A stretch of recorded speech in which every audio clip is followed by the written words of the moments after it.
It's the last day of February here in Korea. Hello and welcome to Arirang News. I'm Ijun in Seoul. As the Pyeongchang Winter Olympics closed on Sunday in a burst of fireworks and diplomacy, both U.S. President Donald Trump and North Korean General Kim Yong-chol have now indicated a willingness to talk. However, there is not yet an agreement on what the two sides would be willing to talk about. President Moon Jae-in, meanwhile, urged both Washington and Pyongyang to soften their uncompromising stances so the talks could start on bringing peace to the Korean peninsula. And before I sit down with an expert to talk more about this, we first head over to News Center, where Devin Whiting has the latest headlines at this hour. Hello, Devin. Hi, June. Today, February 28th, marks the anniversary of pro-democracy demonstrations that broke out in the city of Tegu 58 years ago against Korea's authoritarian government of the time. And this year is the first time the date has been recognized as an official National Memorial Day. President Moon Jae-in attended a ceremony today in Daegu where he spoke to the importance of the movement and how it's led to the democracy Korea has today. Our Blue House correspondent Hwang Ho-jun reports. February 28, 1960 marked a milestone in Korea's democratic history when about 1,700 students from 8 high schools in the southeastern city of Daegu took to the streets to protest then-President Lee Seung-man's attempt to secure a 4th term in office through election fraud. It was the first student-led democracy movement since Korea was liberated from Imperial Japan in 1945. And on Wednesday, exactly 58 years later, a South Korean president took part in the very first government-recognized ceremony to commemorate the Daegu Democracy Movement. Until now, the only presidential observation of the date was made by President Kim Dae-jung 18 years ago when he went to a ceremony held by private citizens. President Moon Jae-in, in a speech to mark the day, stressed that the Daegu Democracy Movement was more than just a regional historic event. Rather, it's something the entire nation must remember. He said the student protests sparked a series of rallies across the nation, ultimately leading to the April 19th movement the same year and ending the authoritarian rule of the Lee administration. Moving to the present day, he pointed to the so-called Candlelight Revolution, the mass demonstrations that led to former President Park Geun-hye's impeachment and removal from office last year, saying the Daegu Democracy Movement was the start of it all. 그로부터 우리는 민주주의를 향한 숭고한 여정을 시작했고 6월 민주항쟁으로 거대한 흐름을 만들어냈으며 촛불혁명으로 마침내 더 큰 민주주의에 도달했습니다. The February 28th protests were only recognized by the government as a legitimate democracy movement in 2010, 50 years later. And after a nationwide campaign in which more than 12 million signatures were gathered, including those of other democratic movement-related organizations, it was designated last month as a National Memorial Day. And that designation came with the support of the people of Gwangju, home to the May 18th democratic movement 2 decades later. President Moon praised Gwangju and Daegu for coming together to support making February 28th a National Memorial Day, despite deep-rooted regionalism and political differences. Hwang Ho-jun, Arirang News. Video footage was made public yesterday for the first time showing the scene of a 1944 massacre of Korean women by Japanese troops during World War II. It's the first known film evidence of the killings, which took place in China. Some viewers may find this report disturbing. Lee Seung-jae has the details. The team of South Korean scholars and researchers that discovered the video in the U.S. National Archives and Records Administration made it public on Tuesday at an international conference in Seoul on wartime sexual slavery. The 19-second black and white clip, filmed by Allied forces of the United States and China, adds to existing documentary evidence that the Japanese military shot and killed 30 Korean women in the western Chinese city of Tengchong on September 13, 1944. The video shows a group of bodies abandoned together and a Chinese soldier who is believed to have been at the scene to bury the bodies, taking a sock off of one of the victims. This is the first known video evidence of the act since the same research team disclosed the Allied Forces Operation Diary in 2016, which revealed terms used throughout the record, indicating the 30 Korean women were sex slaves for the Japanese. With the video, experts believe there's now overwhelming evidence to prove without question the level of Japan's wartime atrocities against the forced sex slaves. Confessions, documents, photos, videos. What more do you need? Our job is to further piece together evidence of a time in history that's being left behind. Despite the mounting evidence, Japanese Prime Minister Shinzo Abe continues to demand that South Korea move on. He told President Moon Jae-in earlier this month that in democracy, leaders must make decisions while resigning themselves to reproach, adding that otherwise, countries cannot establish future-oriented relationships. Still seeking a proper apology from the Japanese government, the issue is increasingly urgent for Korea, as another former victim died earlier this month, leaving the number of registered Korean survivors at 30. Lee Seung-jae, Arirang News. The United Nations Conference on Disarmament is meeting this week in Geneva in a renewed push to rid the world of nuclear weapons. It's been over 20 years since the conference has been able to agree on anything, but UN Secretary General Antonio Guterres called on the international community to work together and try and make progress. North Korea, though, is defiant as ever. Won Jung-hwan reports. Diplomats from both South and North Korea addressed the UN Conference on Disarmament on Tuesday. North Korea's envoy to the UN, Han Tae-sung, said the international sanctions and pressure against North Korea to get it to abandon its nuclear program will never work. Han also said plans by South Korea and the United States to resume their joint military exercises will be a setback for inter-Korean relations, which have improved since the Olympic Games in Pyeongchang. And Han urged the Trump administration to stop what he called its provocations. Stop all provocations that escalate tension, including deployment of nuclear assets around Korean Peninsula.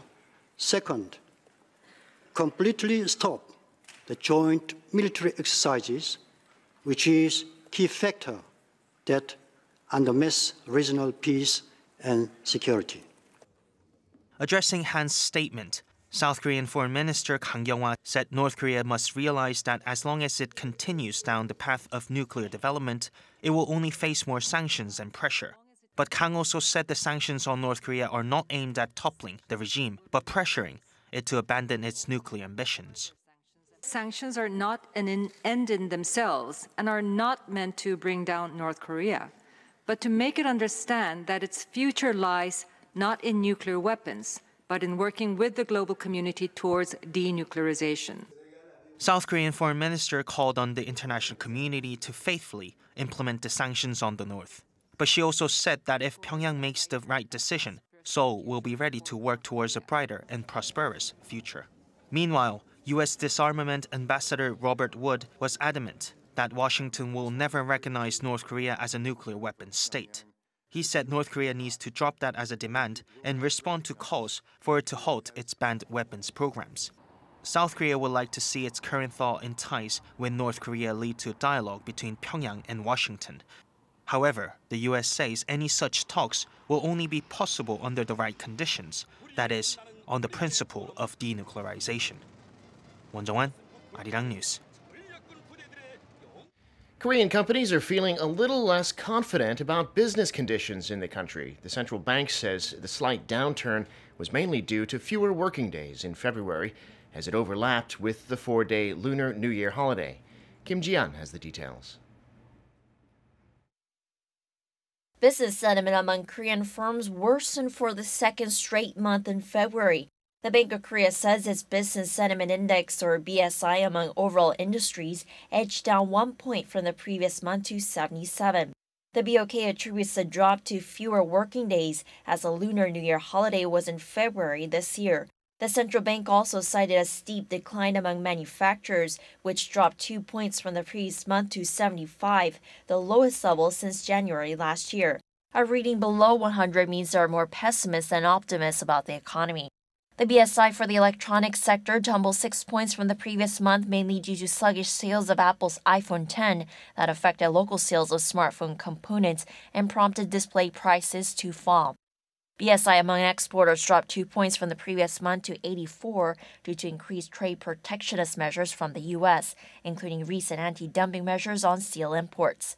On the other hand, business sentiment in the auto sector jumped 10 points to 69 in February, as labor unions at the country's biggest automaker, Hyundai Motor and Kia Motors, called off their labor strikes in mid-January. Sentiment among SMEs recovered slightly in February after dropping 8 points in the previous month due to this year's hefty minimum wage increase. Kim Ji-yeon, Arirang News.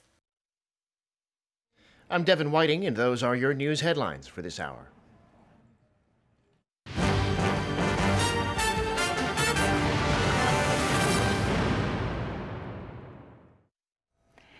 North Korea's high-level delegation returned home on Tuesday after a 3-day visit to attend the closing ceremony of the Pyeongchang Winter Games.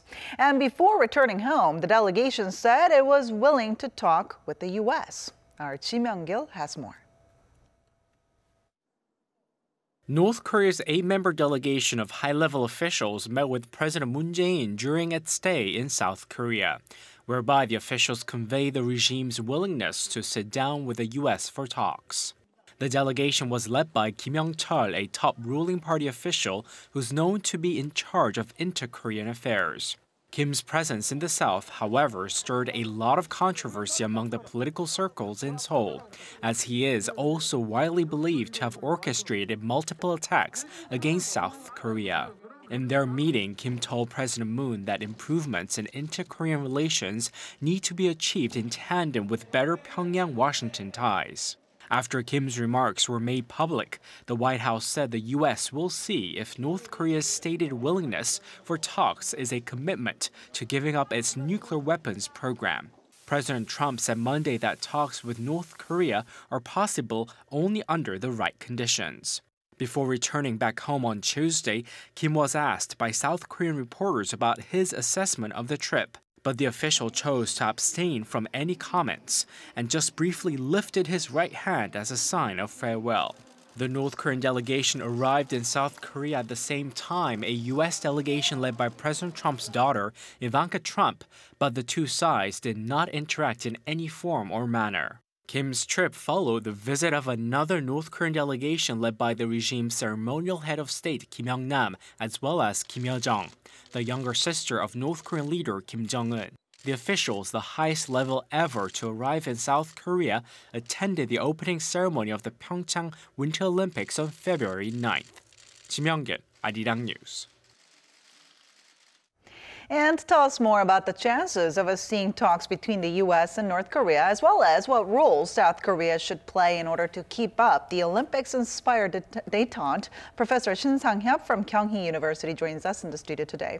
Welcome to the program. Great to be here.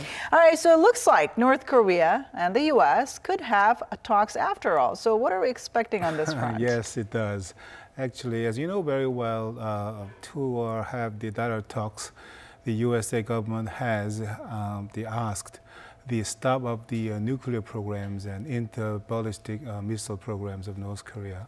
That was like a preconditions for direct contact between North Korea. And North Korea has also said that they will never ever give up their nuclear programs and intercontinental ballistic missile programs. So the stance of these two governments was so different. Right. But as we saw during the Olympic Games, Pyeongchang Winter Olympic Games, there must be some changes. It was reported that the USA, the Vice President Mike Pence, when he visited Korea to attend the opening ceremony of Winter Olympic Games, they were scheduled to meet with the North Korean delegation, including the Kim Jong-un, the North Korean leader's sister, Kim Yo-jong, even though it was canceled by North Koreans. So Mr. Trump allowed U.S. delegation to meet their counterpart, North Korean counterpart. And secondly, we can see some changes on the stance of North Koreans toward the USA. Actually, the Kim Yong-chol, who is one of the higher ranking government officials of North Korea, actually who in charge of inter-Korean affairs, he said that the North Korean government is ready to have a dialogue talk with the United States. So definitely we can see some changes on the stance of the USA and North Korea toward direct contact. So what is certain is that it looks like the direct talk, North Korea and USA will have direct talk in the near future. Now, U.S. President Donald Trump expressed a willingness to talk to North Korea only under the right conditions, though. So what does he mean by the right conditions? Right conditions include a few things. The first one, such as the North Korea temporarily, declare the temporary stop of the nuclear programs and intercontinental ballistic missile development program. Or the other one is they can delay the development of nuclear programs and the missile programs. If they do give up, change their policy to some degree, definitely we can see that the USA will accept the proposal, suggested by the South Korean government. Actually playing a mediating role to let the USA and North Korea have the direct talk. Maybe the USA government will take the proposal suggestion from the South Korean government. That means that there must be more possibility to have the direct contact with North Korea if the North Korea change first. Now, what's interesting, though, is that all things seem to be moving in a positive direction, but President Trump actually last week warned of a very rough phase 2 against North Korea if the new sanctions by the United States don't work. So what can we make of such warnings ahead of possible talks between the two sides? Well, in fact, the South Korean government role seems to be more important. As I already explained very briefly, without change of both sides, it's impossible for us to see the direct contact between USA and North Korea. And the next question we have to find an answer is who will change first? Right. And then considering the challenges facing the North Korean economy, as you know well, over the last several months, and the USA and along with the United Nations, they have stepped up their sanctions, economic sanctions against North Korea. It seems to be a direct threat to North Korean economy and North Korean regime itself. So I think the North Korean government recognized the seriousness of the economic challenges caused by economic sanctions. So there must be more possibility that North Korean government will change their stance on this issue. And then, as I explained already briefly, the USA will have, seems to have the intention to take the proposal, to have the direct talk with North Korea if North Korea change their stance to some degree. Right. So you talked about how South Korea has been playing the mediator role, and President Moon Jae-in has actually called on the U.S. to lower its bar for dialogue, for talks with North Korea, while President Moon actually said that North Korea should also consider putting denuclearization on the agenda for the talks to actually happen. So how did the two sides respond to this? Well, if North Korea change their stance, to some degree, then the USA seems to change their stance to some degree. That means that if North Korea delay or stop the nuclear and missile development program temporarily, then nothing lose for USA government to have the direct contact with the North Korea. Right. Then the direct talk between two countries could have started. And then that is what the South Korean government expected. Once they start the negotiation talks, definitely they will discuss about denuclearization of North Korea, and the North Koreans will ask the USA, for example, demand the easing of the economic sanctions to solve the economic difficulties, possible difficulties. Well, maybe then the give and take processes can be started. That means that by having such a kind of the discussion, definitely, first of all, they will be able to restore the mutual trust between two sides. And that can be a kind of stepping stone for them to make a progress in direct talks, denuclearization talks. So it must be very difficult, but we cannot eliminate the progress in the direct talks to achieve the goal. That means the denuclearization of North Korea on the Korean Peninsula. Right. So you talked about how North Korea could ask for some of the easing of the sanctions by the United States on its regime. Now, what are some of the other demands do you think North Korea could make in order to come to the talks? Well, first of all, I think that the North Korean regime will ask, easing the economic sanctions because that is the direct threat to North Korean economy. And then considering the USA policy toward North Korea, they have stepped up the economic sanctions against North Korea.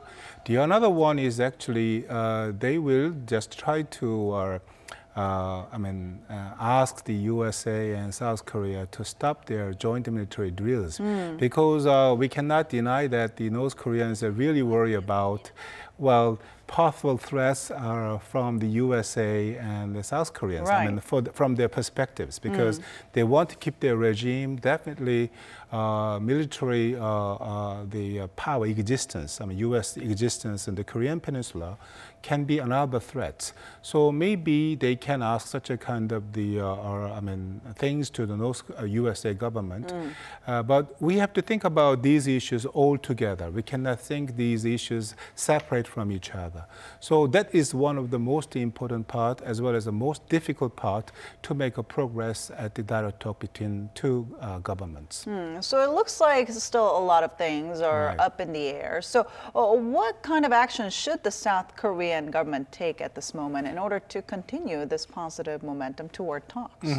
Well, during the Kim Yong-cheol's visit to the Republic of Korea, it was reported that the President Moon Jae-in and the Republic of Korea's higher-ranking government officials had talked with the Kim Yong-cheol, or they explained how to make a progress in an effort to have a dialogue talk with the USA. It means that to start have a dialogue talk seems to be the most important thing.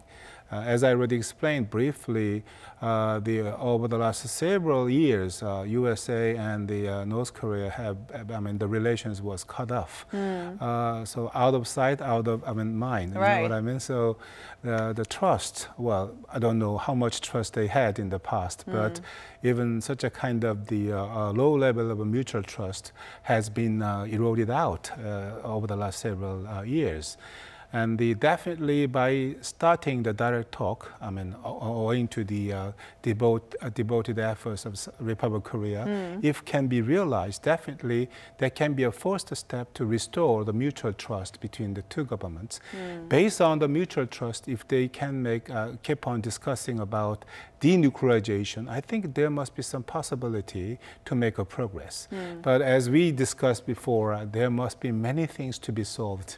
It's not easy, but the well beginning is half done, don't you think so? Yeah, so maybe I want to put the first priority on the first dialogue talk between USA and the North Korea. And also, what's interesting, though, is that we heard that Joseph Yoon, a top U.S. envoy on North Korea, will actually be retiring by the end of this week. Now, I think this is quite big news considering that Yoon was widely seen as having a crucial role to play in any future negotiations involving the U.S. and North Korea. From his retirement, actually, I want to concern about this point. He has made every effort to establish the channel with North Koreans, even though the USA government and the North Korea officially, the relations were cut off. But he is the person maintaining the personal channels or minimal channels, dialogue channels with North Koreans. What does it mean? What does his retirement mean to us? That means that some experts analyzed his retirement as the emerging of the hardliners among the American officials, in charge of the inter-Korean relation, Korean Peninsula issues. So if the hardliners have the more voices within the USA government informing the policy toward North Korea, we have to concern about it. So what we have to do, that means that we have to have more dialogue or talk, with the USA government to decide the USA government policy and South Korean government policy toward North Korea. So coordination between two the countries, I mean, the Republic of Korea and the United States, seems to be more important than before. So we know the joint drills between Seoul and Washington is, which has been postponed because of the Olympics, is coming up in April.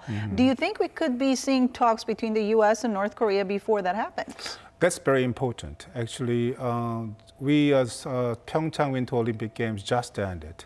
So from now on to the April, when the USA and Korea joint military exercise is scheduled to be held. During this time, we have to make a progress. Otherwise, you know, once the Korea and U.S. joint military exercise started, situation can be changed. So I think from now on, I mean, until the April, that will be the most important period for USA, for North Korea, and for Republic of Korea to make a progress in an effort to have a direct contact between USA and North Korea. Not a lot of time left until April. All right. Thank you so much for your insight today. My pleasure. And that brings us to the end of our program, but make sure to tune in to Arirang News for more domestic and global news updates throughout the day. Thank you for watching and see you soon.